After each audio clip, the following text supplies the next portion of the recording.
Madam Chair, Commissioners, Lead Counsel, Assistant Counsel, viewers and listeners, members of the press, good morning. Welcome once again to our daily proceedings of this Commission of Inquiry into Local Government Councils and related matters. Without further ado, I have the honor to yield the floor to Madam Chair for our next item on our today's agenda. Madam Chair, over to you.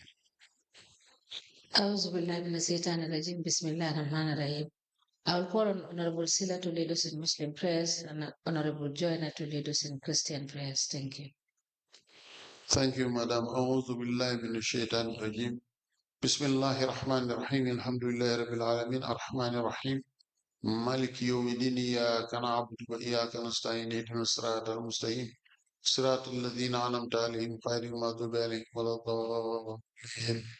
بسم الله الرحمن الرحيم. نشرح لك صدرك ووضعنا عنك وزرك الذي أنهض ظهرك ورفعنا لك ذكرك فإنما اليسرى فإذا فرغت فانصب إلى ربك فارغب. السلام عليكم إن أنزلناه في ليلة قدر وما أدراك ما ليلة القدر. ليلة القدر خير من ألف شهر تنزل الملائكة والروح فيها بإذن ربهم من كل أمر سلام هي حتى مطلع الفجر. اللهم صل على سيدنا محمد الفاتح لما أغلق والخاتم لما سبق النازل الحق بالحق والهادي إلى صراطك المستقيم وعلى آله حق قدره ومقداره العظيم. سبحان ربك رب العزة عما يصفون والسلام على المرسلين والحمد لله رب العالمين. آمين. In the name of the Father, the Son, and the Holy Spirit. Amen. Our Father and our God, we dedicate ourselves afresh to you this day. We start this day with our hearts filled with comfort, peace, and great hope.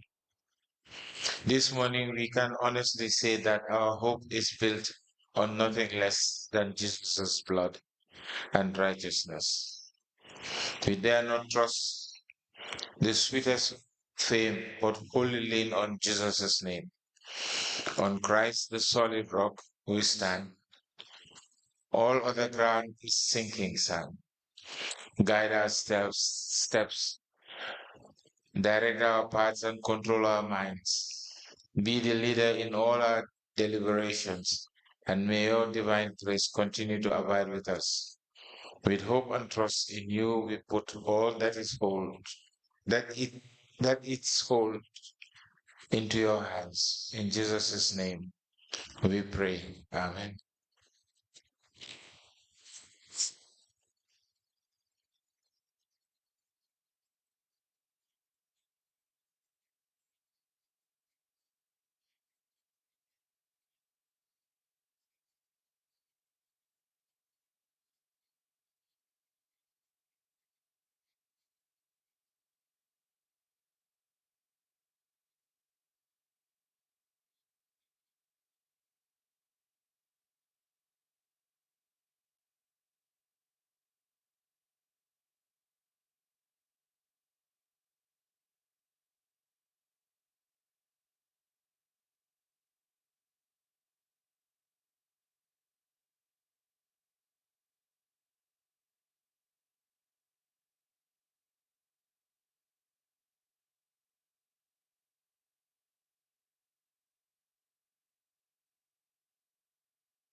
Come on in, Mr. Witness. Can you stand here? Face that camera. Welcome to this Commission of Inquiry to Local Government Councils and related matters. Mr. Witness, in which language do you wish to make your testimony? In which language do you wish to make your testimony? Can you speak into the mic? English is fine. Okay. What is your religion? Not the religion. Oh, no religion. Okay. Madam Chair. Mr. Secretary, let him affirm. Affirm. Okay. Can you affirm? Then repeat after me. Raise your right hand up and then repeat after me.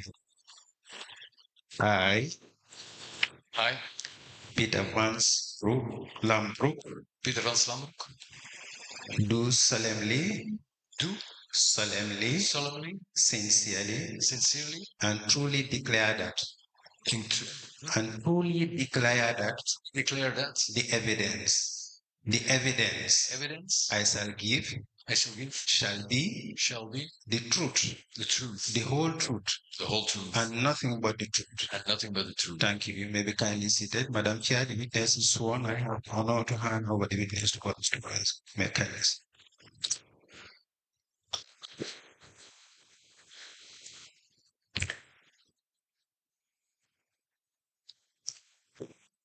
Good morning, Mr. Peter Vanslambrouck. Good morning, madam. You're welcome.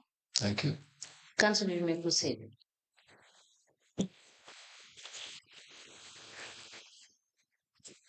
Thank you very much, Honorable Chairperson, and good morning to everyone present. Can you tell the Commission what your name is?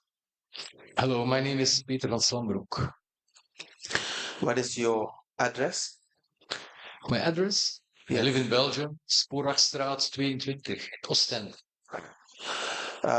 We call you today because we obtained a statement from you, by the investigators. You told them your own side of the BCC Ostend project and it was written down and you signed it. Do you recall this? Yes. Please, that is the document that is before you. Go through it.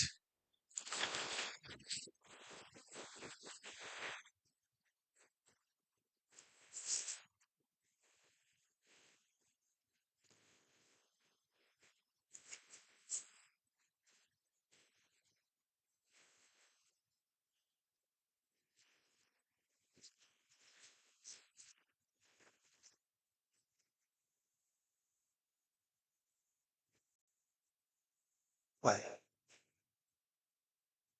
Yeah, okay, I went through it. Thank you. We apply to tender the statement of Peter Vanslambrouck into evidence as an exhibit.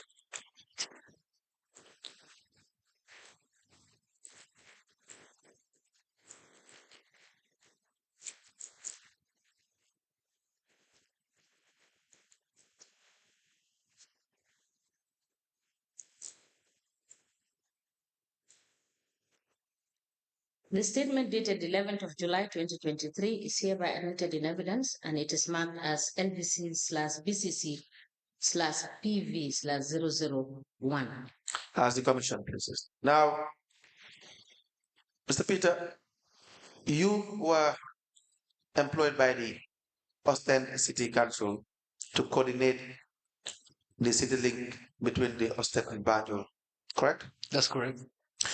And after which there was a project that you had between the Ostend and BCC. Excuse me, can you repeat your question, please? After which there was a project. Yeah, correct. Between Ostend and BCC.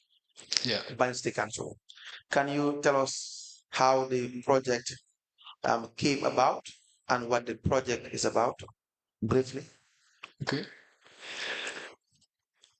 So we submitted a concept note to the EU in the end of 2018. Then in 19 we did a lot of consultations in Banjul with local stakeholders to identify the full proposal. This was submitted in February 19. And finally, we were informed by the EU, the Commission, that subvention was granted in June 2019. So then the news came to us. Finally, the project started 1st of December, and the final kickoff, when the project really kicked off was March 2020. So the contents of the project is actually 5 main components. First component is capacity building for the Banjul City Council. Secondly, waste management. Thirdly, the greening of the city, which also has some sub-components, the mangroves, the beach, and the inner city. We also have been working on the complete rehabilitation and renovation of the former Crab Island Upper Basic School. And then also we had a health component in the project, which was focusing on burn research for children based on aloe vera and also on hand hygiene in the Edward Francis Small Teaching Hospital. That in a nutshell. Thank you. And yes, in addition to the 3 million euros that you have received from the EU, you were to contribute, the city of Ostend had a certain sum to contribute, and also Banjul City Council as well should have a financial contribution. Is that correct? Correct. And how much is agreed? So the city of Ostend should have contributed 150,000 euro, and the Banjul City Council 7,805 euro. But the City Council of Ostend contributed much more than the 150,000 in the end, because the project was actually extended for 2 more years. So it was a non-cost extension. So it means the European Commission would not add anything more there. So anything more that should be added was added thanks to the Ostend City Council. Do you know exactly how much was added? Roughly. Roughly, no. I should check my figures to give you, because roughly is a bit difficult. Okay, we will. At least 100,000 more, but I cannot. I should check my figures to give you correct figure for that. How about Banjul City Council? Did they contribute their own financial? Sorry. Peter, you can note that and you can provide us with. Yes, of course, I can give you a financial report. That's not a problem. Eh? Yes, please note that so that you can provide us with the financial report. No problem. Thank you. Yes, sir. Yes, thank you very much. And how about Banjul City Council? Did they meet up with their financial contribution? I think so, yes. Now, the accounts of the project. Thank you. How many accounts did the project have, and how were they opened, if you have an idea? As far as I know, we started with basic accounts, a Hello Bank. And then after some time, there was a decision made by the team to switch to EcoBank. And I assume this was related to better rates from Euro to Dalasi. That was what you were told. Excuse me? That was what you were told. You said you. Yeah, I assume. I don't know. I really don't know. I was not the project coordinator, to be clear. Okay. Now, who controlled the accounts? Were the accounts controlled by BCC entirely? Yes. And is there any form of approval that needs to be that is required from BCC if they are to make withdrawals and expenditure towards the project? Well, can you just repeat again your question, because I don't hear you very well? If BCC is to make in the project, if they are to make withdrawals from the accounts, do they require any form of approval from either you or anyone at the Ostend link? The beginning of the project, it was not like that. There were? It was not like that. They didn't need approval, but after some time, then we agreed that approval was to be given. And then my colleague, Jonas Gerrits, he was the project coordinator. He was the one who gave approval for payments. Why did you need approval afterwards, when in the beginning there was no need to have the approval? Because we did not always agree on the way how some expenditure was made. Can you give examples? There was an example, for example, there was a crisis with some in Tobacco Road in Banjul with some flood victims. And there was a decision made within BCC to support these victims. For us, it was not really part of the EU project. So for us, it was a bit difficult to allocate these funds in that direction. Of course, we can always file them under indirect costs, but actually that was not the original spirit of the project. With all respect for these victims of the floods, of course. So then afterwards, we decided that it's good that we also have a stake in a very formal approval, which was then organized. And it was my colleague Jonas who was giving then approval. And how is this approval given? It was given through digital banking through the Omni account of the EcoBank. So is the approval given to the bank, or you have to okay every transaction with BCC, as in when they want to do an expenditure, then they have to send you an email? Yeah, they send an email. The bank send an email. Mostly they send first an email just to process the team. And then that was followed by an email from the bank. And then my colleague had to go to the digital banking system of EcoBank and approve the payment. It doesn't go for... But only for payments from a certain threshold. This threshold changed a few times. So it was sometimes 10,000, the last above 10,000. Then it was above 20,000. So it changed a few times, this threshold. And the bank know about this? The arrangement with the bank, they know about the approval that must be sought from you people. Of course, it's a digital banking system. If the bank is not familiar with Jonas Gerrans, he could never enter their system.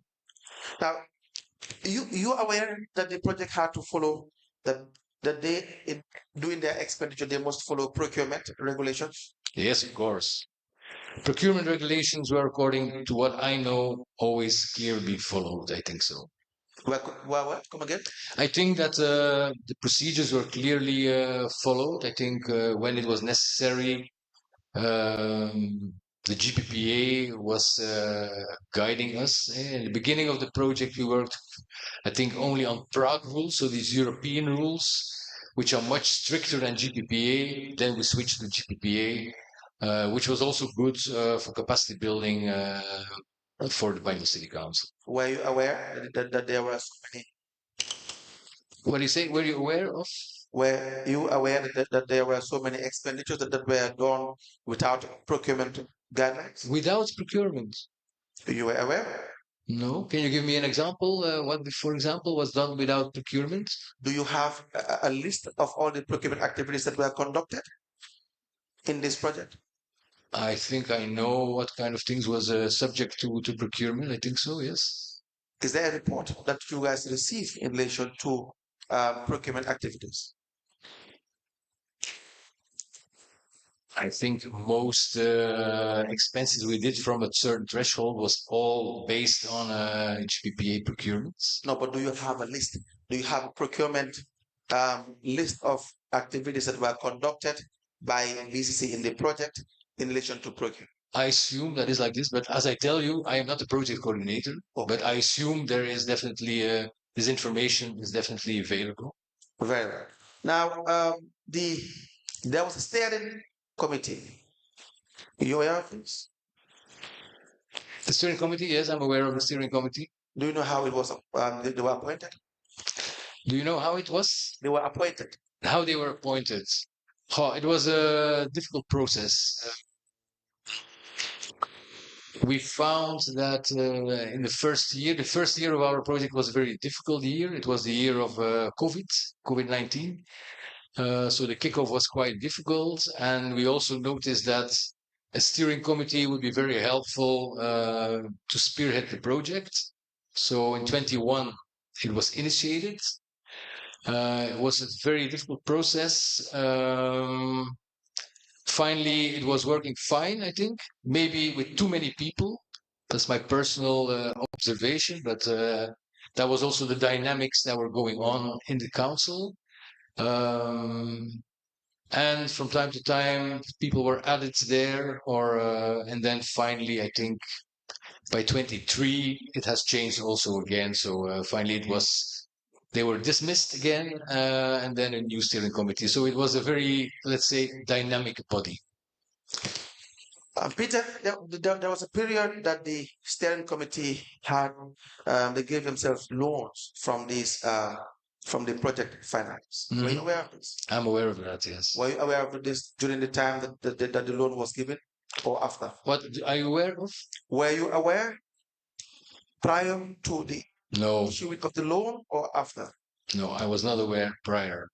So how did you know about the loan? I was informed through my colleague, Jonas Gerrits. What was your reaction? Well, loans are not possible with EU funds. They are not possible. Of course not. Right. Any questions for this witness?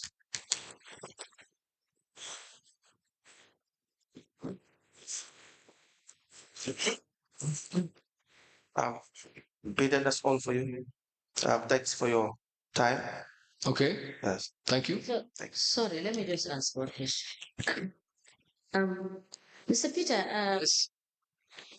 you have said that there is audit of the project. Do you have a copy of the audit report? Yes, of course, no problem. Please avail us a copy of the audit report. Okay, no problem. Based on your assessment, would you say the project was a success? So, I think we created quite a lot of successes, definitely, and I think we also had quite some failures. For example, if I take a look at the beach in Banyul, I think it is very big success. If you see how we were really able, through a natural approach, through growing vegetation, more particular coconuts, really to make the beach growing in Banjul, because that was the main concern, the fact that the beach is really eroding, and the beach restoration was quite important. So I think that is quite successful. The inner city greening, I think I would call this a reasonable success. Could have been better. Mangrove planting was very challenging. We planted quite a lot of mangroves, but a lot of them died also, which was, of course, nature, you cannot always dictate this. I think when we come to the rehabilitation and the renovation for Crab Island, I think we did a wonderful job. I don't know if anybody went there already or not. The whole school has been renovated. New hall has been completely constructed. A lot of materials. This is really an education center for the 21st century. Quite unique in its kind, I think. So I think that was very successful. When it comes to the waste management component, I think a lot of efforts have been done, but we were not able structurally to upgrade to a higher level, actually. So, okay, we provided the council with trucks, with bins, with protective gear for the people, but we see that it's very, very difficult really to make, to go to a higher level. So for the waste component, I think that could have been much more successful. That's probably the most weakest point. When it comes to the health components, I think we made a big difference with this health research, specifically for these children, the patients with burn wounds who have been treated with aloe vera. Also the fact that through this research, it can be integrated in the work of the Edward Francis Small Teaching Hospital. Also, the hand hygiene was quite important. And it was also the relevance was very clear in COVID time. Because then everybody was much more aware of this hand hygiene. When it comes to the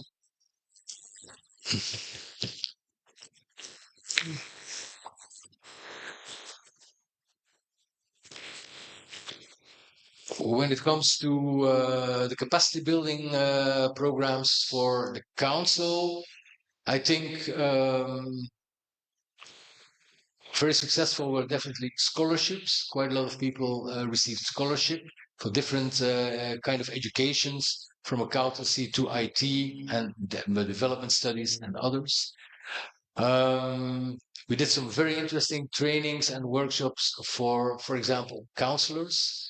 We also did interesting workshops for stakeholders from civil society. But to be honest, results could have been also been better because Banjul City Council is it's a weak institution, I have to say.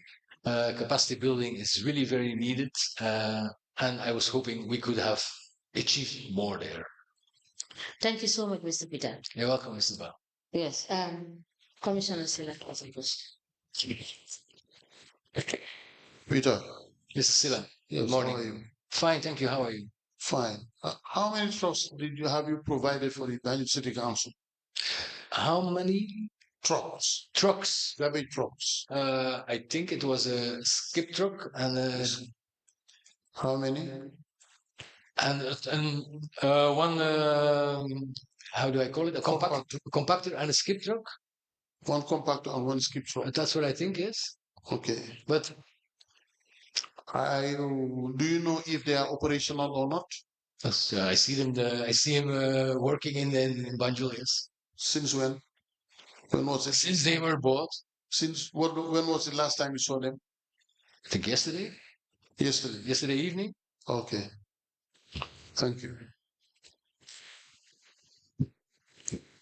Thank you so much. Please kindly provide the information we have requested from you. You can drop in the information through the registrar on Monday. Yeah. All right. Can I send it through email to somebody? Yes, you can send the email through to the Mr. Camara. registrar. Okay. So as far as I remember, is the financial report Yes. and also these audit report. Eh? Yes. Okay. All right. No problem. Thank you so much. You're very welcome. Thank you.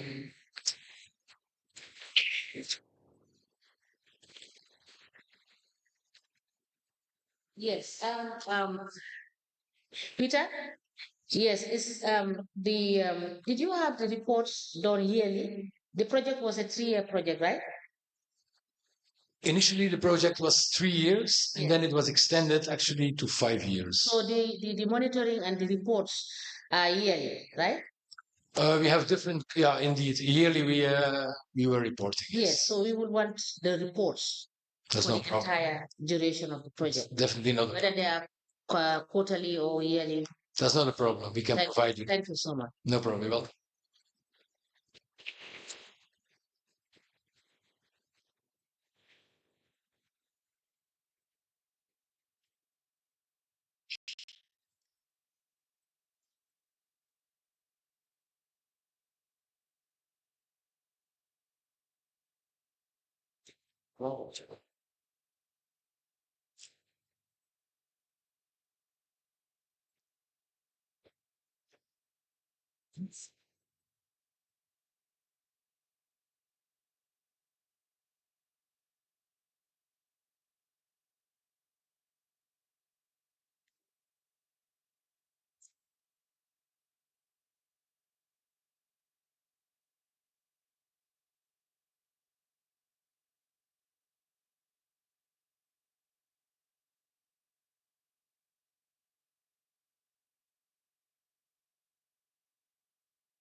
Mr. Witness, welcome back.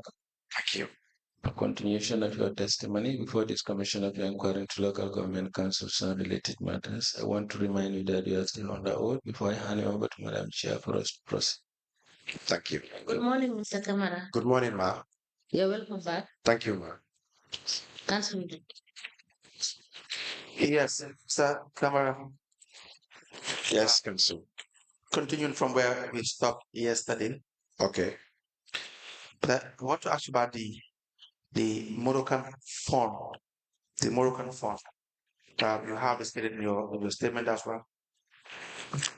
Yes, Council. Well, I want to tender some documentations that were pending.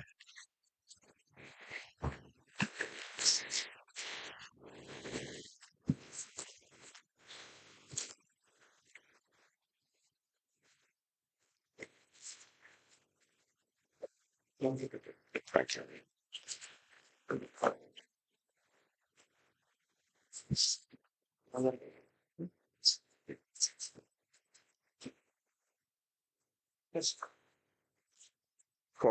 First, I would like to tender the staff rotation that that carried, among others, Mustafa A.B. Sar, who emerged as the least performer in the trade license unit in 2021. Yes. And based on that, as director of finance, I moved him to the market. Yes. So that's the memo to buttress that assertion.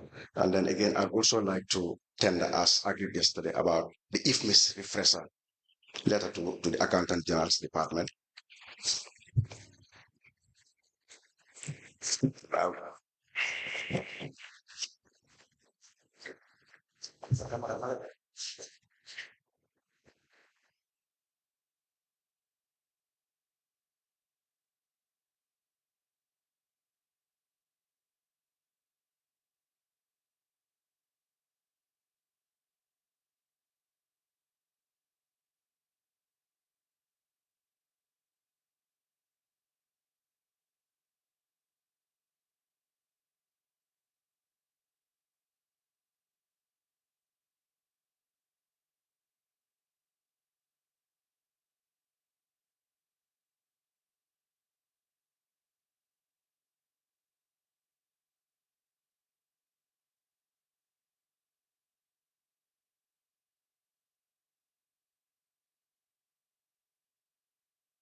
Yes, I believe Mr. Camara, Chair, we can proceed. Thank you. Mr. Camara, yes. Yes, I said I have some documentation to tender. Staff rotation. These are part of those who are being rotated at the end of the year. Yeah, just try to speak into the microphone Okay. at all times so that whatever you are saying will be recorded. Okay. Thank you. That's the Miss, and that's the staff rotation. Here we go. And the loan balances for 2019 and 2020, 2021 and 2022 will be supplied maybe tomorrow. I'm searching for it in the archives. I will be the lead investigator because that's where we those documents. And I also have a point here of 57 memos and reports on affecting my testimony so far that I've also like to tender. What are those records about? The reports and the reports and memos Okay. that supports the deliberation that we have had so far. We apply to tender the director of a member from the director of finance to the CEO with respect to staff rotation. We also apply to tender a letter addressed to the accountant general with the heading request for IFMIS on 1-day refresher session. The 2019 BCC staff loans breakdown and the 2020 staff loans breakdown to be admitted into evidence and marked as exhibit. I also have a last one, CFRO, the payment plan agreed for the vehicles, the communication 3 years ago. You mean the arrangement used we are trying to do? Yeah, exactly. In relation to the vehicle? Yeah, to the vehicles. And just stick with it for me. Perfectly.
A memo dated the 17th of January 2021, it is addressed to the CEO and it emanated from the Director of Finance. It has the subject staff rotation. It is copied to the Mayor, Acting Director of Administration, Director of Finance.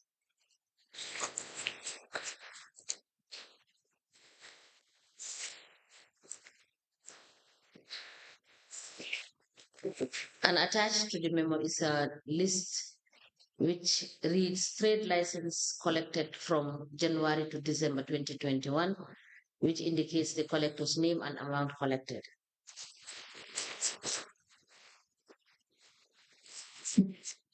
A letter dated the 28th of December 2023, it has reference 12 slash BCC slash 19 in brackets 1 slash volume 5 slash 2023. It has the subject request for IFMIS one-day refresher session. And it is signed by Mr. Momodou Camara for CEO Banjul City Council. It is copied to the Mayor, CEO, Director of Finance, Acting Admin Director, all directors, and file copy is maintained. This and the 2020 Banjul City Council staff loans breakdown and the 2019 BCC staff loans breakdown.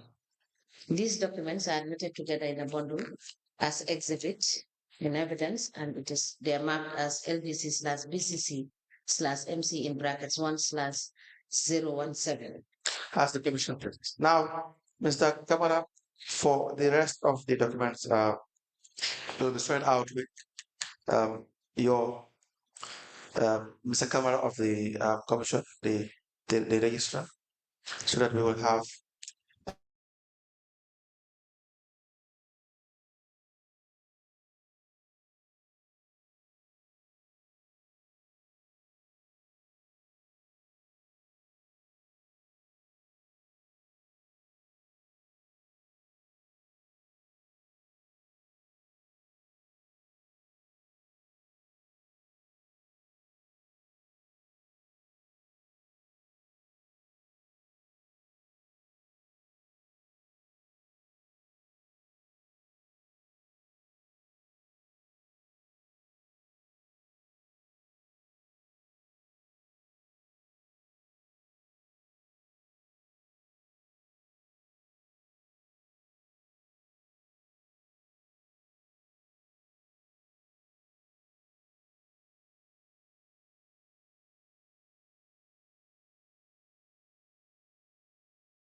aid the Commission in understanding the activities of Makumasani and Papa.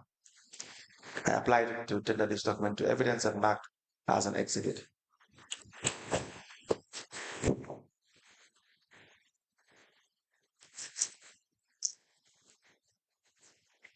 And the supporting documents to that effect, to that letter are here. The supporting documents that should go with that letter are here. A specimen. It's just a selection of some of those invoices.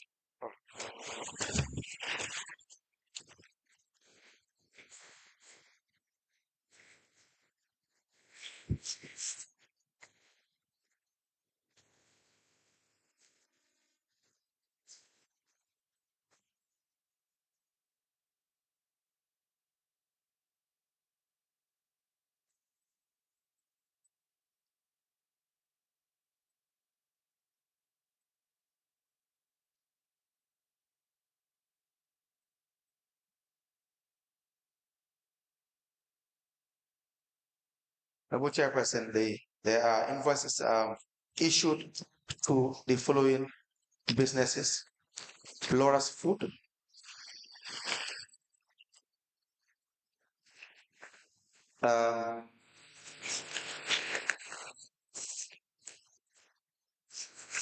we have AM Textiles,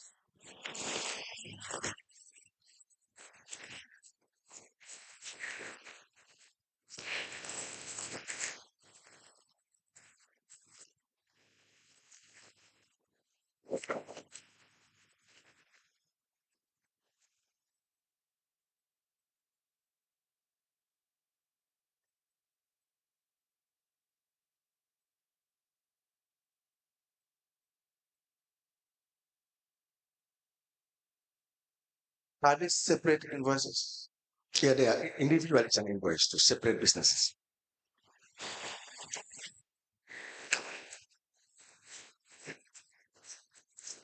But what I mean is I see AM Textiles with several invoices. Are they the Yes, same? yes, same business. If a vendor like EM Textile, Yeah. if EM Textile is a general trader and has some stores, some warehouses, so those are all components, separate components that are invoiced.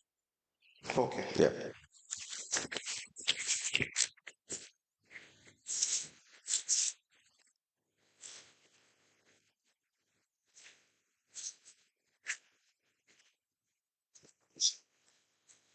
Not for that.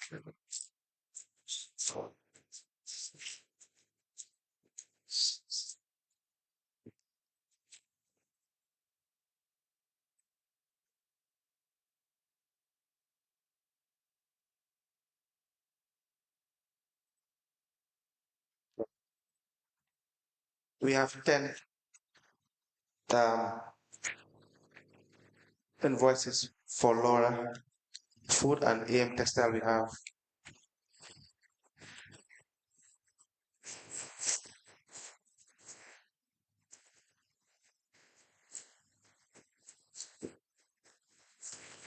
8.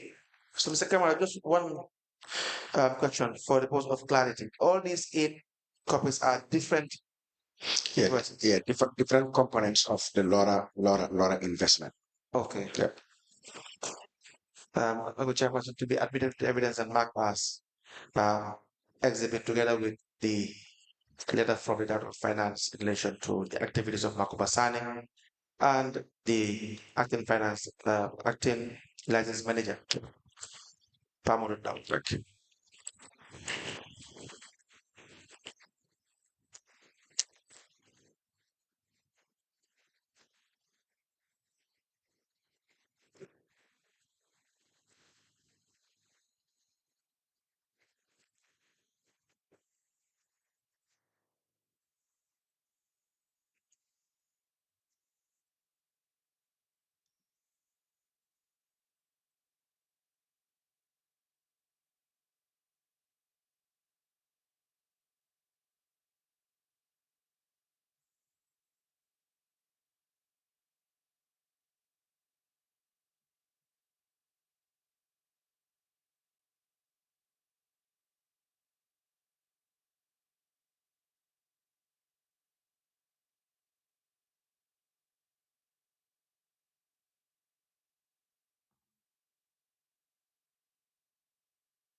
A memo dated the 10th of January 2024, it is addressed to the CEO and it emanated from the Director of Finance. It has the caption revenue suppression, illegal invoicing, and lack of adherence to the Local Government Act and Financial and Accounting Manual for Local Government Authorities, 2009. And accompanying this memo is Laura Food Company invoices amounting to 10 and AM Textile invoices amounting to 8.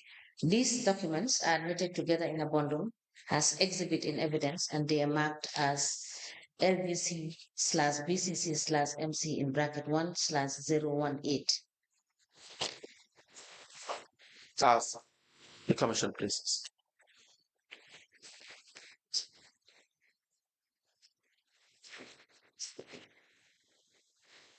Now, the allegations are that the two of them will be issuing illegal invoices.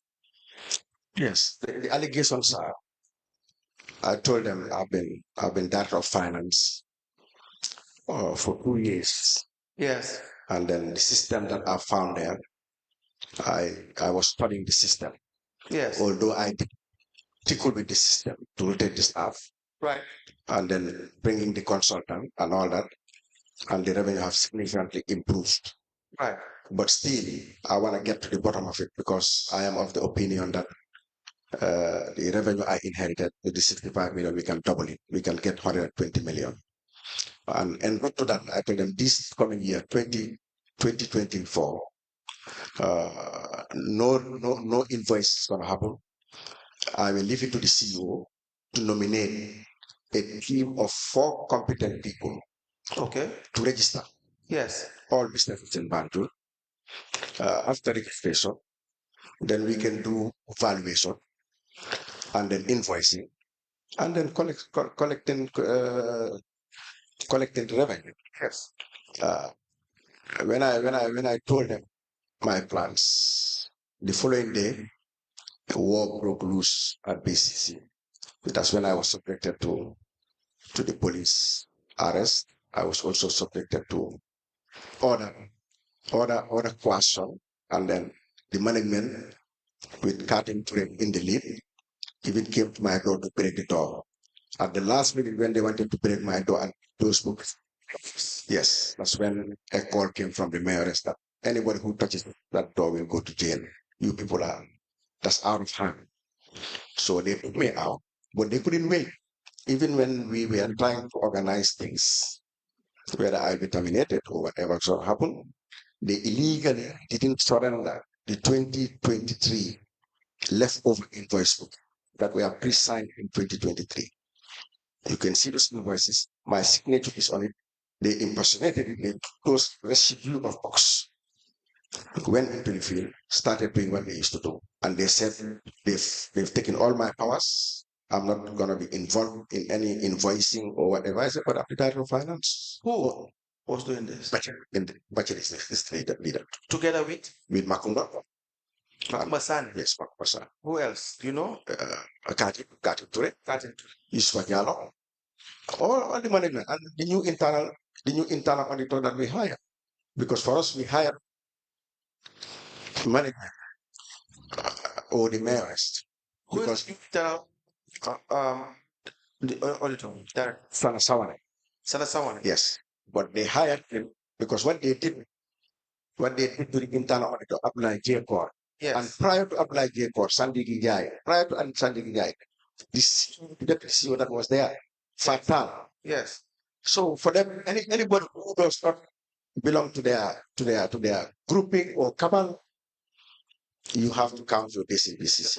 Yeah, it's a problem. So when that happened, they also put the new internal auditor, who for 1 minute, but he never found the time. Whenever there is time for the shortlisting, the interview, because with the public service, with the local service commission, when they are hiring, the council that they are hiring the personnel for must have an observatory status. And if they need, he contribute to the debate. Yeah. But he was sending me all along to go and attend for the hiring of this new internal auditor. But in the first place, we hired an internal auditor who has no working background in audit. When again coming to the zone that he came, BCC, when the guy came, it took him 1 month. And instead of concentrating on the job that brought him to council, giving us that oversight, guarantee that I even enjoy very well with the past internal auditor, because of the institutional memory and how good he is on these governing instruments. Despite my qualification, I only stay with the internal auditor because I found out that in council, although he has no master's degree, but he is a doyen of local service. But this new guy came, all he did was for the mayor to use him as a weapon against her perceived enemies, including me. Because even before anything happens, he subjected him 5 months. He was looking for even a command that I've committed that was wrong. How was he appointed? Do you know? Yes, I know. Please. Because the position was advertised. It was advertised. It was advertised, and he was in the UK. He saw the advert. He's 56 years old, and he said, "Let me pack and go back and apply." He came. He applied for other jobs, but this job at the at the local service commission when it came. When we shortlisted them, we found 2 of them were with master's degree. But for Sawane, he has no proven track record of working as an internal auditor or an auditor. So, but we went into it because we had the guy that came out first, was taken to KMC, and he came out second and was brought to BCC. But fair enough, you can come and learn on the job. But what whether there is any relationship between the internal auditor and the CEO or the mayor? That I cannot decodicate. What I can decodicate is the dump site. They started the war at the dump site. The person they brought was brought by an internal auditor. So that linkage is there. But when the guy back also Kanye comes here, he will tell you how he's related to someone and how he's related to the mayor. Of course. Yes. Now, with permission, I will read the memo you wrote on the 10th of January 2024 with the topic revenue suppression, illegal and invoicing, and lack of adherence to the Local Government Act and Financial and Accounting Manual for Local Government Authorities 2009. It has been brought to my attention as Director of Finance that you, Mr. Momodou, Acting Trade License Manager and Advisor to Council, Mr. Makuma Sane, have illegally acquired invoice books to clandestinely start invoicing without following due process and processes, and also faulting my proposed the trade license payment chain life cycle, the TLPCLC procedures that will make sure that revenue leakages, revenue suppression, and revenue consolidation are stopped and enhanced in 2024. This will go a long way in solving all our financial woes moving forward. Remember, since I assumed this position, I am still struggling to settle down and do my job independently as mandated by the Local Government Act and its attendant legislations. It is also worthy to know that the office of the CEO is also an accomplice as these circulated invoices are bearing his stamp. The gravity of your actions are there as you have broken the law with your accomplices in the process, a matter I put the various stakeholders for their action and redress. The issues surrounding your actions are protracted, complicated, and far-reaching, meaning you are able to acquire invoice books, receipts, other revenue books without the approval and in the know of the Director of Finance and Head of Finance, who is your immediate supervisor. This poses the threat that you are also in charge of revenue earning books that is not registered and not in the control and in the know of the Director of Finance, who is supposed to be the custodian of these books as per financial accounting and accounting manual for local government authorities. 2009 in section and subsections 402, 405, and 406. You are acting trade license manager. You as acting trade license manager should not get directives and supervisory rules and orders from anywhere and anybody apart from the Director of Finance as enshrined in the Financial Accounting Manual for local government authorities. Among others in the Act are clear for you to see. You are breaking the law as your actions to acquire revenue earning books not under the custody of the Director of Finance is a breach of the Act, and I hope we will get to the root causes and its compounding negative consequences on our council and its operations. I will advise you to desist from this exercise as soon as possible until you are given proper revenue earning books and with the right protocols followed. The Director of Finance is your immediate supervisor and should approve that what you do and what system is in place in 2024 to do the needful in the revenue collection as in the trade license payment chain life cycle. I have also copied to you my last memo of our proposed and planned system this year is as follows. 1. Registration of all businesses and vendors and orders. 2. Assessment of all businesses and vendors and orders. 3. Invoicing.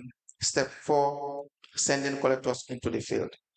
I am of the conviction and commitment as Director of Finance to work with all departments and units in the Council for the attainment of these strategies, which will yield desired results for Banjul City Council, for better revenue mobilization, enhancement. Once again, please desist from your actions as acting trade license manager and wait for approval and order to proceed with our department's planned system of operation this year. This is an institution working on laws and country of laws. And please don't do things that will break the law and bring the department and the institution into disrepute. I wish you a pleasant day. And you wrote this and addressed it to the CEO. Yes, I'll copy it. You addressed it to the CEO. Yes. Yes, and did you are supposed to sign all the invoices as Director of Finance? Yes.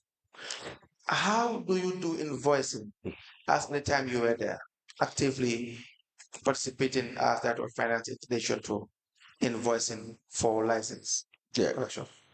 When the year starts, ideally when the year closes, we expect all of them to give us a report Right. of what they've collected. And when the year starts, let's say the 15th of January, Yes. I will sign 10 invoice book.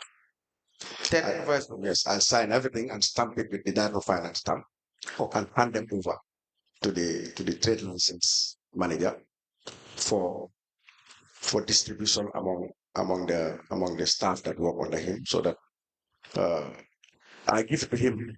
From there, he goes and do the invoicing. Once he does the invoicing, because the invoice books are in triplicate. Once he invoices, one copy is for retention of Director of Finance, Right. one is for his retention, and one is for the file. Yes. So once he has done the invoicing, then the collectors will be sent to start collecting what he has invoiced.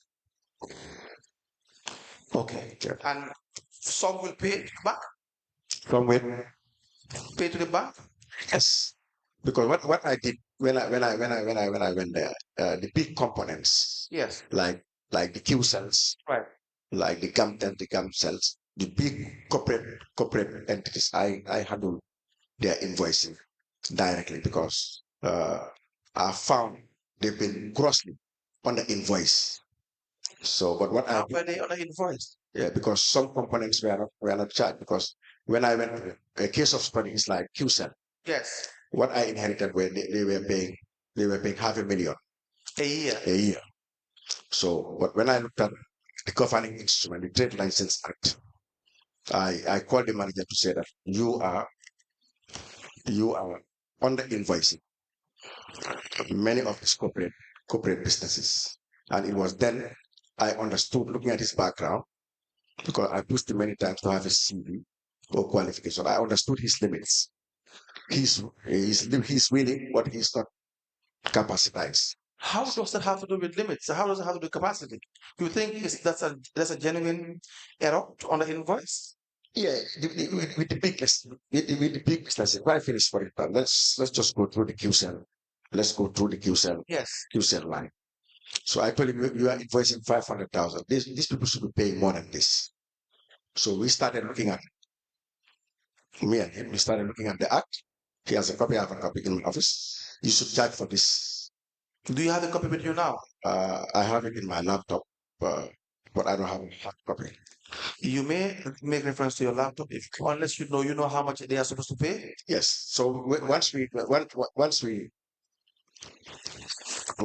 looked at it, we end up at 1 million. 1 million. You may proceed. Yeah. Once we looked at it, we end up at 1,200,000. And I told him, yes. I told him invoice. So he invoiced himself instead of the traditional 500,000. He invoiced them 1.2 million. It went. After 2 days, Mohammed Jah himself appeared to council to say, I have seen our invoice have risen. That I said yes, because you are operating components that we were not charging you. And then he, being very business savvy, told me, what are the components? Then we also gave a copy of the Trade License Act. And we went to the component of the GSF and we started itemizing it. And we banked on the 1.2 million. And he said, I concur, I pay tomorrow. So still coming back to buttress what I was saying, I understand institutions and all those businesses, all the big businesses. What is complex in knowing how much someone should pay? If you look at if you look at the act line now, Yes. if you look at if you revisit this morning, me and you, Yes. if you take the car and take that invoice, A&M Textile, if you go to the gentleman now, we'll understand there are components that are not charged. That's what I'm saying. Yes. It is clearly stated in Yes. the legislation. Yes. Yes. So what should be paid is very clear. Yes. In fact, it's as simple to understand as possible. Yeah, but again, looking at sometimes with those A&M Textile prior, they only used to charge them. They only used to charge them a general trader. Yes. It's not a general trader, but we are also operating warehouses around bank. Mr. Camara, Yes. You have been away for some time. Yes. You were not in the country for some time. For how long have you been away? Away from the government. Yes. 6 years. 6 years. Yes. Where you living? In London. How long have you worked in the Gambia? When was your first employment as in senior level employment? 2009. 2009. Yeah. Okay. The reason why I'm asking this is because I would not think it is a genuine mistake to under invoice. No, what we are saying here, I buy your point, but if you look at my point is, if you look at the act, yes, if you look at the act, it must take somebody, yeah, some level of understanding about finance or law, right, to be able to pin down the right categories, because some of these business people are very clever. Don't get me wrong. Yes. Get me wrong. Yes. Remember, there was a finance director before you. Yes. Is that not the case? Yes, that's true. I'm not saying Mr. Pamurundau is has the capacity. He does not have the capacity. You understand? Yeah. Let me agree with you on that. Yeah. There's a finance director. Yes. Is that not the case? That's true. And there's a structure. Those people would have had the necessary qualifications. Is that not the case? Even if you review the revenue lines and you see how much the turnover and how much each had paid like this major companies, it will be easily realized that XYZ company they are Underpaid. They are underpaid. Yes. Someone must know. Yes. It's not rocket science. Yes. What you are discovering is not rocket science. Yes. But again, it also depends. It also depends on who the director of finance is. That's what I'm saying. Because some director of finance are laid back. Not laid back. Corruption. Yes. They sit there and they don't care. They care. Corruption. They care about their pockets. Because if, for instance, QSL is paying $500,000 and the license act is very clear as to how much, what the components are for an institution like that to pay what amount, then you can't go wrong on that.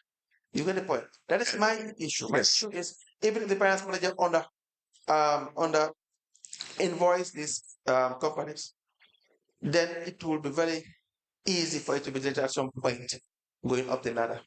Yes, you see, one thing you have to understand with council. Councils are very organized clubs and kingdoms that if you come as a new person, if you want to force the change, you will pay the penalty for that change. I am just saying Yes. that Yes. what you have discovered Yes. and put in writing to address the situation Yes. is a deliberate act.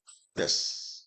That is what I'm saying. Yes. Because the idea is, for the most part of it, the idea is just you are to pay 1 million. You and I know you have to pay 1 million. Just give me $500,000. I'll give you an invoice of $500,000 and you give me $200,000 and I've saved you XYZ amount. That's how it works. Yes. But again, if people care about their job, they care about their legacy, they care about the job they do for this country, they will make sure the change is here. And then again, if I were timid or if I didn't take up my responsibility, I would not have faced the storm. I would not have right the tempest. That is why I'm agreeing. Yes. And that's why it is important for you to raise this, because we have had evidence that Makuba Sani had engaged, no, I have actually this yesterday, engaged in several actions in relation to revenue collection. Yes. Do you understand? Together with Pamuru, now we have had that evidence. Yes. And it's very clear. Yes. So they don't do it for fun. They don't do it just to support. We have seen financial transactions in Makobasane's accounts, huge sums of money, way beyond what he can afford, with no explanation whatsoever.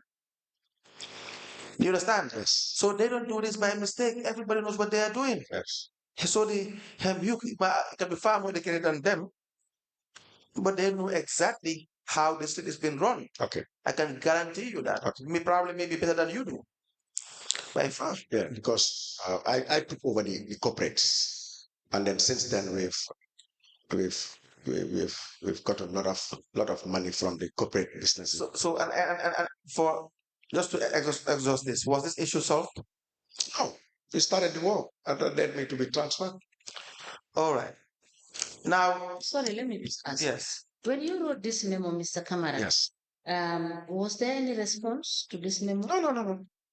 You never received a response. No. We never. And you were never served any response from the state? Nothing, not whatsoever.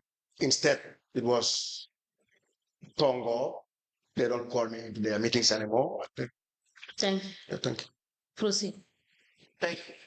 Thank you, Chair.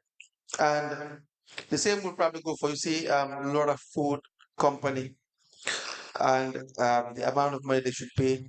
So there are businesses that will pay in cash, Yes.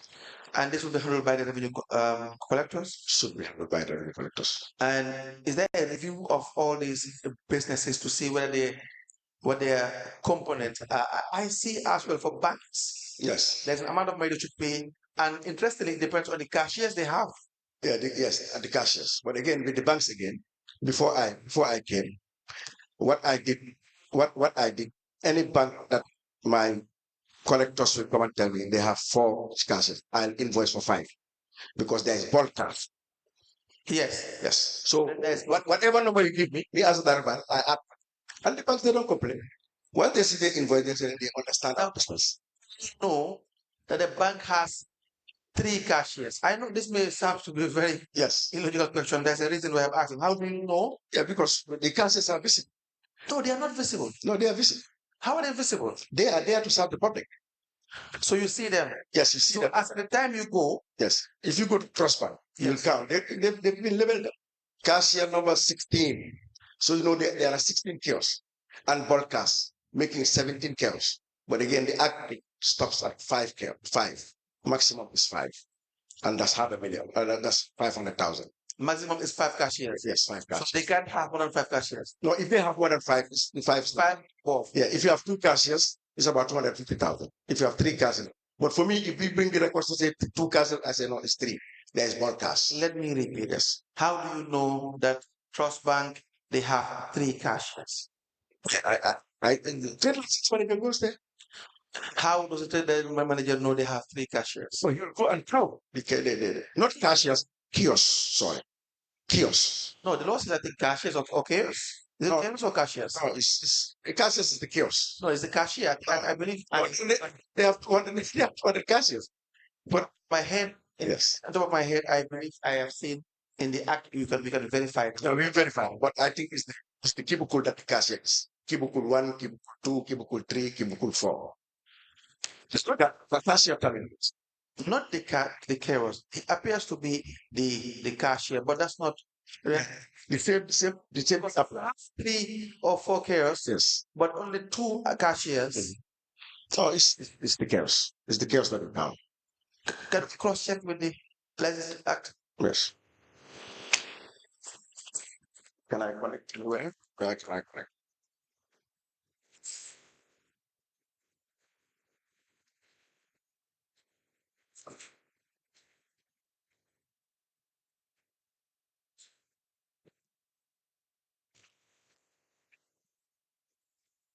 It is here. It says Legislative Act Amendment of Second Schedule Order 2019. Financial institutions. Yes. Banks with 5 or more cashiers, $450,000. Yes.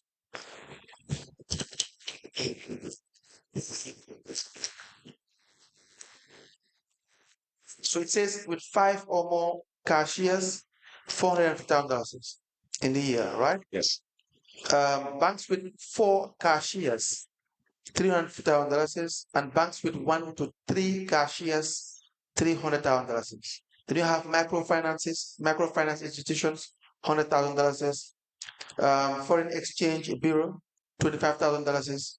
Money transfer dealers, $15,000. Insurance companies, $75,000. Insurance brokers or agents, $15,000. And housing scheme financiers, that's non-bank, $1 million. Yes, $1 million. So that's for the financial institution. So it's cashiers. Yes, but you count the cashiers that are in their cubicles, because if you're cashiers, all banks have more than 100 cashiers. No, you see, it is for the cashiers. They are not saying the number of cashiers employed. Yes, This means the number of cashiers that are working. yes, in their cubicles. Now, forget the chaos. Yes. So someone can decide to sit somewhere and they don't have a chaos. There may be a requirement that there must be a chaos in a bank. No, but banks cannot do that. No, I'm trying to help to understand. Yes, Yeah, I'm just saying yes, because maybe that's why the reason why you thought it has to be chaos. Because Yes. if you have 5 chaos, you see it several times. yes, Go to a bank, yes, there are 5 chaos, but then there are only 3 active cashiers. yes. But How do you deal with that? we did that. There are 6 because it's the 5 that we see visible. Although C does not come to work today, but it's a cashier point. So you invoice for the number of chaos they have instead, Exactly. Thank you. as opposed to the number of cashiers. Exactly. And what is the reason?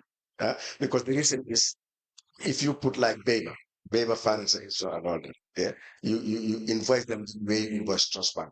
The clouds are not the same. They are not the same banking frequency. No. Let's limit ourselves to banks. Yes. They have 5 chaos, but they only have 3 cashiers. Yes. What are you invoicing? We are invoicing the kiosks. The chaos. Yeah, because a case of example is Guarantee Trust. Right. They have 2 stations in Banjul. Right. Yeah, we go to the first station, count the chaos, invoice them. Go to the second chaos, invoice them. So, Okay. yes. All right. Thank you. So then there should not be a problem. No. So for every year they will have to pay a certain amount of money. Yeah. The number of chaos increases or Yes. or decreases. Yeah, with the banks, they are very compliant, and they're very compliant. They are very helpful, because even when I took over, and then sold to the BCC management, Yes. that we also needed to Yes. reform Yes. our partial cost recovery, which is the money section. At least try to get an active unit manager, Yes. and then also all businesses also to partake in the collection of garbage within Banjul. Right. Before 2020, before I went there, Yes. the banks were paying 7,000 per annum for collection of garbage. Right. But we approached them in a letter to say that with our situation and with waste management being an interesting topic in Banjul and by far the Gambia, we like banks to pay more. In the end, banks comply and they are paying 100,000. Each bank now is paying 100,000 to BCC for the partial cost recovery. So we have Yes. communications. It says Us. You talked about bulk cash. Yeah, broadcasters. Yes. And you were talking about this Cash. chaos. Yes. But do you realize that some of these banks in their bulk cash they have more than one cashier? In an event, you walk into the bank and you're doing your inspection or you're doing your assessment, Yes. and you go to bulk cash and you realize that there are always more than 2 cashiers. What do you do in that instant? Yes. We Because just my understanding yes. you said earlier Mhm. is that if they have 5 tellers, that is the cubicles, Mhm. you tell them it's not 5 but 6, Yes. because you've included one. Yeah. Broadcast. Yes. Bulk. Yes. But Yeah, do but you agree that there are banks that have more than one cashier, bulk cash? there could even be 4 cashiers, but the broadcast section. Yeah. Broadcast. You treat it as one. Yes, we did that one. Yes. Yes, I wanted that clear. Yes. Okay. Thank you, ma'am.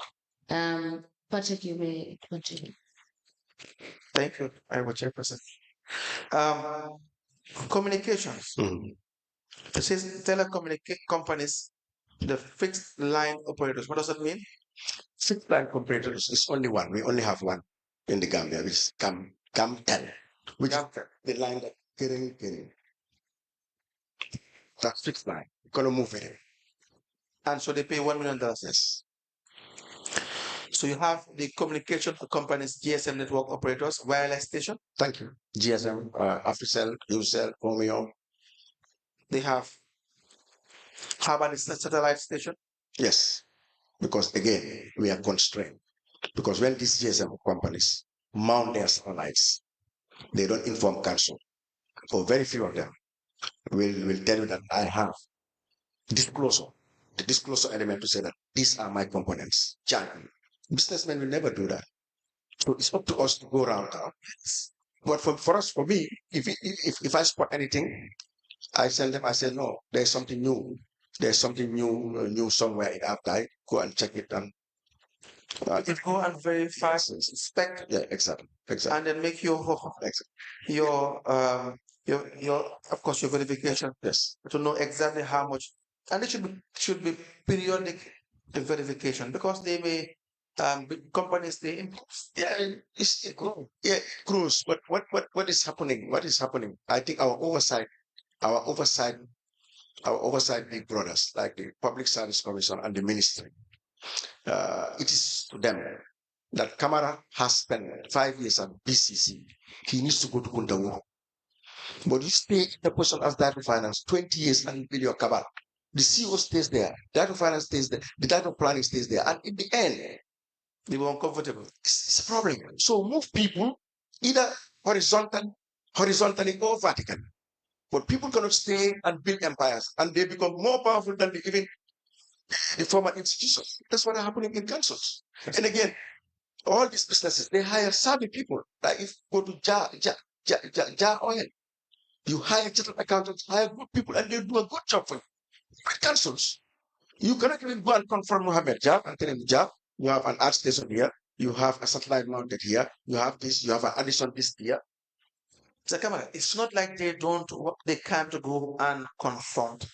They do. If there's anything that we know how to do, is to make an attempt to collect our debts. Yes. If there's anything in addition to that, what we can do is to negotiate and think about our pockets as well. Yes, but if you have Not by chance. yeah, but if you have a CEO that definitely cares about the institution, they care about their pockets. just look at it.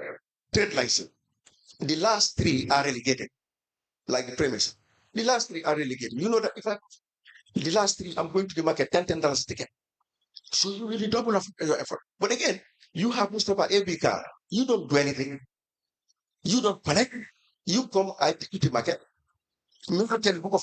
Stay here, and then you are in for Mustafa AB car to be an election candidate to go against My problem with somebody that won that seat.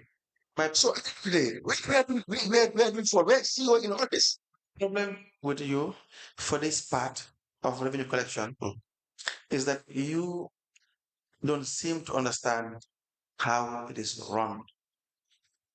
You don't seem to, you think probably that people don't do what they have to do because of incapacity. That is true. That is a fact. It's not the primary reason. The primary reason is, you see, even the person that do not have a degree, they understand that they have to collect $1 million from X. And they know X company understands that they have to pay $1 million. Like you said, they have the right people in these offices. Yes. They employ the right professionals. Yes. Tell them how much is to be paid for XYZ tax. Exactly. But they know how to evade. And that is the difference. Yes. And that is what you don't seem to understand a bit. I do. They know, seriously, because they know how to evade. So if Mama Jack is paying $500, so let me just say QCell, to be fair to Mama Jack. If QCell is paying $500 for so many years, because it's a limited liability company, that's why I'm saying QCell. It's because the person to collect is invoicing them $500,000. Yes. And maybe somewhere, if you might subtract that from 1.2 million, how much do you have? 700,000. $700,000. So if you save the company $300,000 or 400,000, they give you 300 or thereabout. That's a good deal. Yes. It's a win-win situation.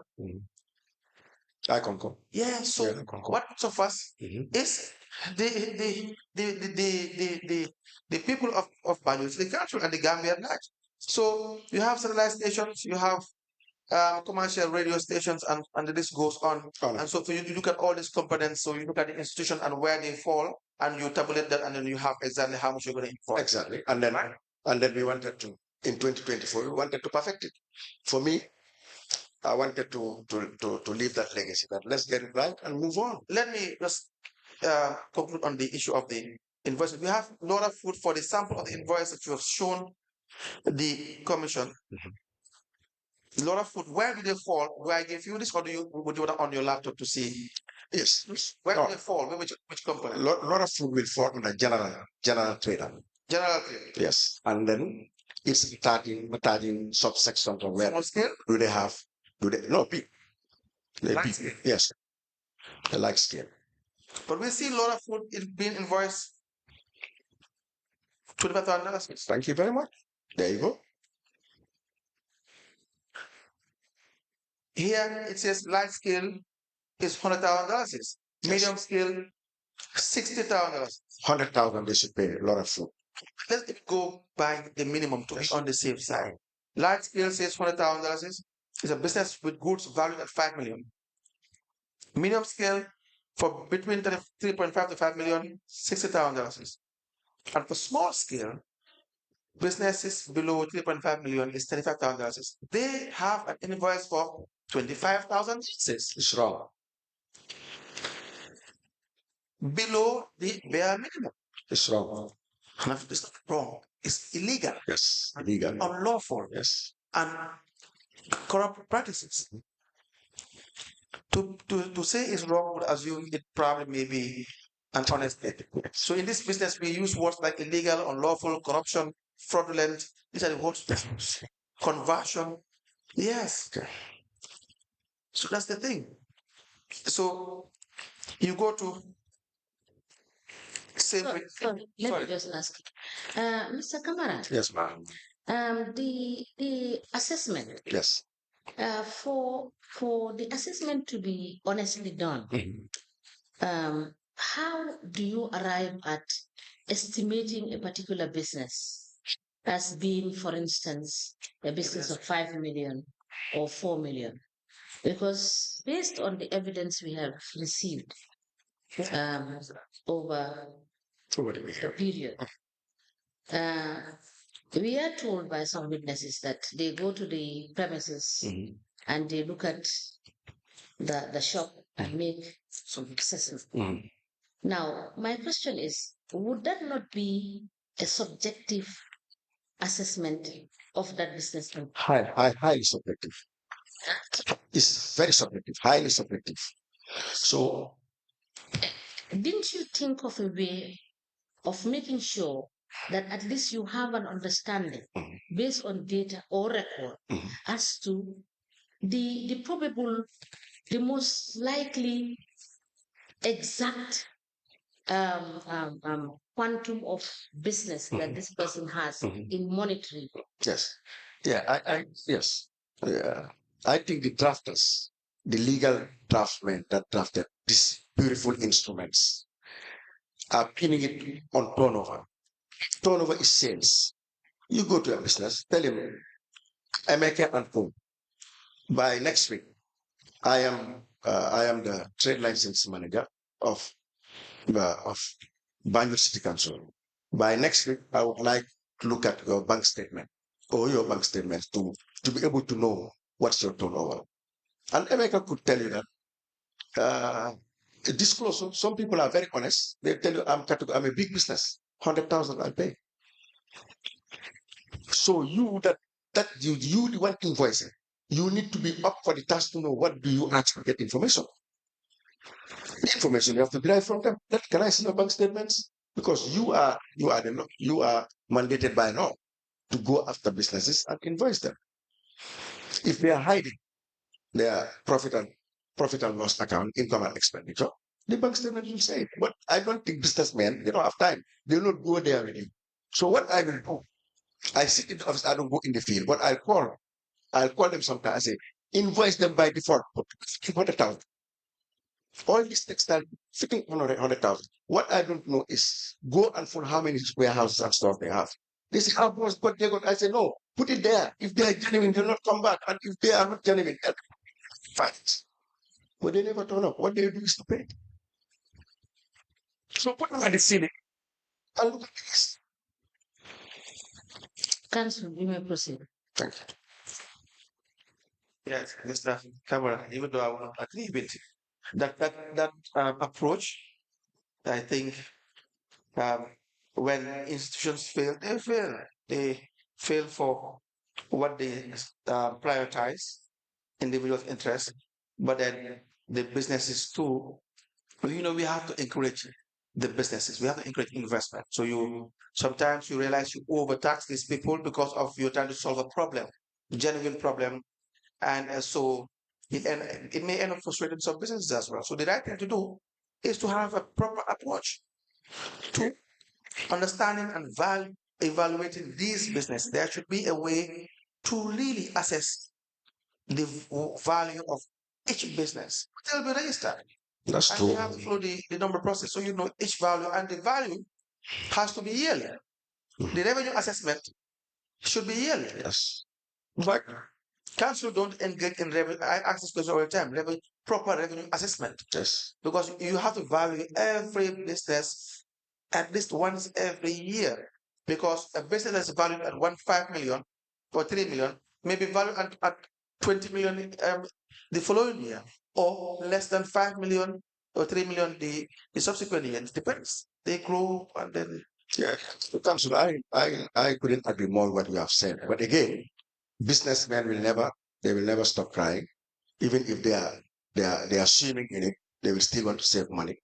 So at the end of the day, That's why you value justice. That's why you value you have the correct. Yes. Like the tailoring shops, the chairperson mentioned the other day, the number of machines, type of machines they have. If you don't value them, how would you know? You would not know. You may even, in fact, be charging less than what you're supposed to. That's number one. Number two, you open the floodgates for the revenue collectors and the managers to be going and negotiating with these individuals. You're supposed to pay this amount of money, but just give me this amount, I'll give you this exact. So if you look at the invoice alone, even where it appears to be a legitimate one, it may correspond to a normal invoice for, let's say, a 2 machine for Borode when they have 10 machines for Borode. And I want goes to check. Yeah, I think as that finance, we just needed to start and we perfect the system as we go, because we need to learn on the system. But this one was sine qua non if we are serious with revenue. Yes. Yes. Yes. So okay, that's unless there are questions for the license, we will go to the other issues. Mr. Camara, the Moroccan fund we were talking about. Yes, the Moroccan fund, we know, if you look at I have said it, I'm going to say it again, the Finance and Audit Act of Local Government Councils say all projects of council, all projects come to council. Yes. If you are able to negotiate a project in your capacity as a lead council, if you were not, I am not going to negotiate this. if you were not a lead council, you would not have been able to I will always be a lay hands on those businesses. So yes. we know the Moroccan fund is in BCC, but there is nothing, whether with files or communication or. What is this Moroccan fund first to start with? A Moroccan fund, that's all I know. And then I will rely on general council meetings minutes that's been supplied by the Lord Mayor, and that's where I know there is a Moroccan fund. And then I also heard in the corridors that they are doing some innovation at the Albert Let Market. me read what you wrote, Yes, yes, and then we can take it up from this. yes, yes. In your statement, it reads regarding council's funds being expended on renovation of the Albert Market, apart from normal maintenance as per our budget allocation, I am not aware. However, there is a Moroccan fund that is doing some structural works at the Albert Market, and there is a limited financial and operational data as far as my position is concerned. I know there are funds and funding from the Moroccan fund, and interestingly, it is not under the supervision of the Finance Directorate, and its activities should have been treated like any project under council, but it's not.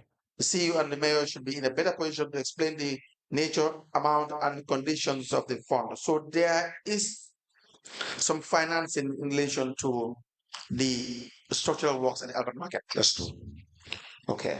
And that's This is not brought to the no, to council. level of council or to, let me say, to the notice of the Director of Finance who has primary Yes, custody together with the CEO of the accounts of council. that's right. Good. And, So and I will supply here General Council meeting minutes mentioning the Moroccan fund. let me see.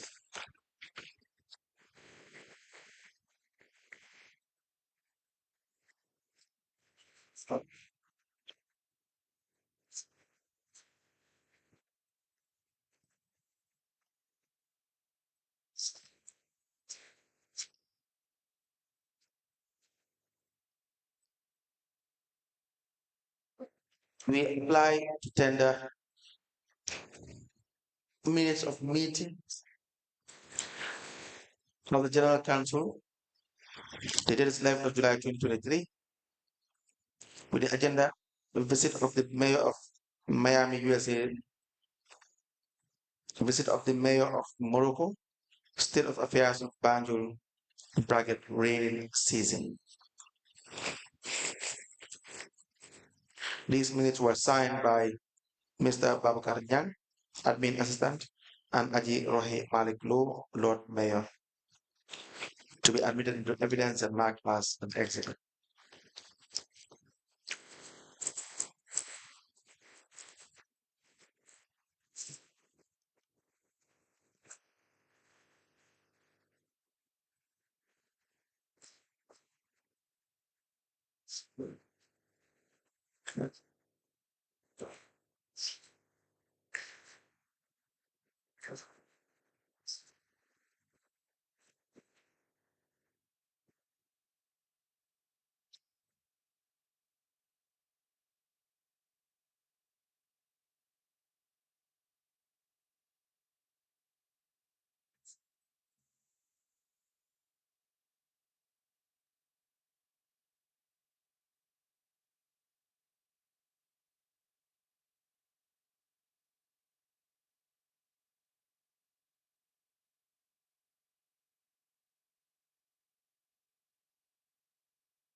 General Council meeting minutes dated 11th of July 2023.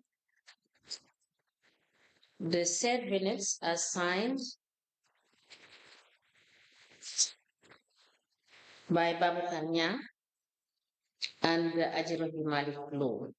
It is copied to the Lord Mayor, Chief Executive Officer, Director of Admin, Director of Finance, Director of Planning and Development, Director of Internal Audit, and a file copy is maintained.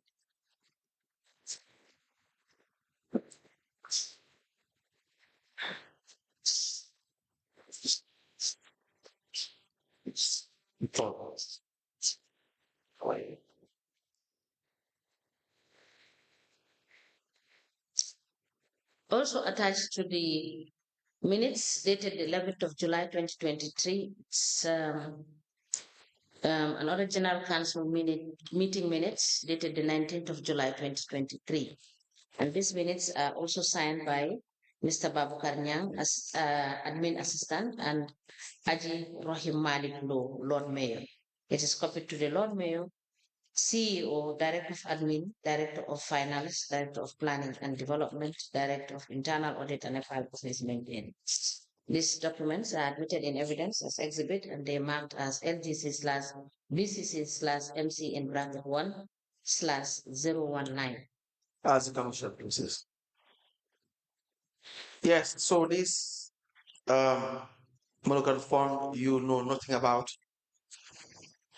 Yes, Commissioner said that. Mr. Camara, when we say the mayor of Morocco, what does it mean? He's just saying that the mayor of the Gambia doesn't have a mayor. So is the Moroccan mayor from Fas or from Casablanca or somewhere? Yeah, it still come back to the presentation long problem that we've been lamenting in councils. Lack of capacity. When people write, they need to write what is correct and clear. Yeah, did you venture to ask them which city in Morocco is the mayor coming from? Because as that of finance, sometimes when I came in council at newly in 2021, we were invited to general council meetings, and after 3 months, it was stopped. And then that is in BCC, they have a way to manage information, contain information. Okay, in short, you don't know which. Yes, yes. RNI. Okay.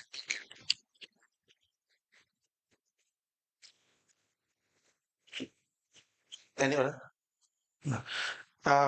Mr. Camara, so you've had funds were received from the this Moroccan fund, and you don't know how it was managed? No. Okay. The CEO will be in a good position to answer. Yeah, exactly. It's okay. And yes, you are right. It is stated in the minutes of the meeting. The exhibit marked as LGC BCC slash MC in bracket 1/019 or 019 for the date 11th of July 2023.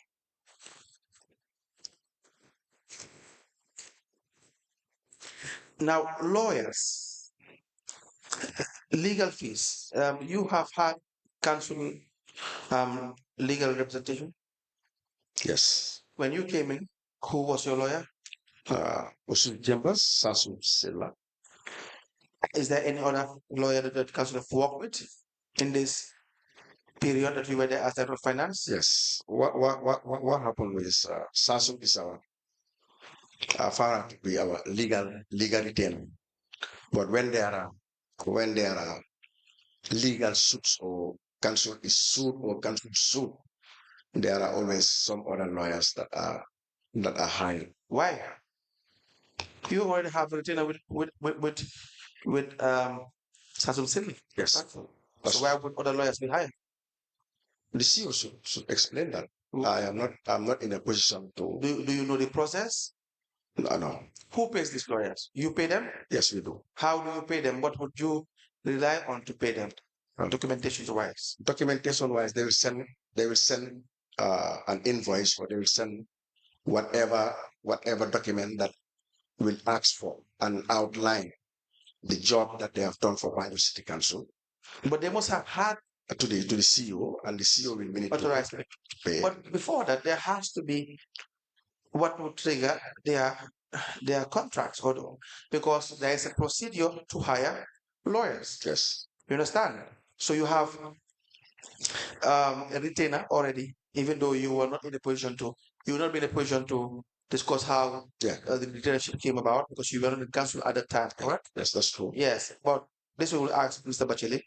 But that person now should be the outside counsel, the retained counsel to do all these works. So if there are other lawyers to be hired, they should also probably fall within the same procurement process. Assuming Ms. Silla was service were procured in accordance with the Procurement Act and regulations. So do you not ask how the council came about contracting those individuals? If you ask, it could mean or send a signal that is insubordination or you are not minding your business or this. That be in line with your job. Yes. Yeah. For me, I don't enter. I don't enter. The financial manual requires that payments to be authorized must follow due process. Yes, that's true. And it also stressed that all payments must follow the Procurement Act and regulations strictly. Or use the words. I concur. I concur. But again, I think if anybody is hired as a CEO, all of us, you are the fountain that we should drink from in knowledge, exposure, and all that. When it comes to finance, I advise you. Yes. But when it comes to administration and hiring lawyers, how many lawyers did you know that whose services were hired during the period you were there? In my time, I think we've apart from Samsung, we've only dealt with Dandemayo Chambers. Dandemayo Chambers. Yes. In your time, that's what you can remember. Yes, that's what I can remember. Yes.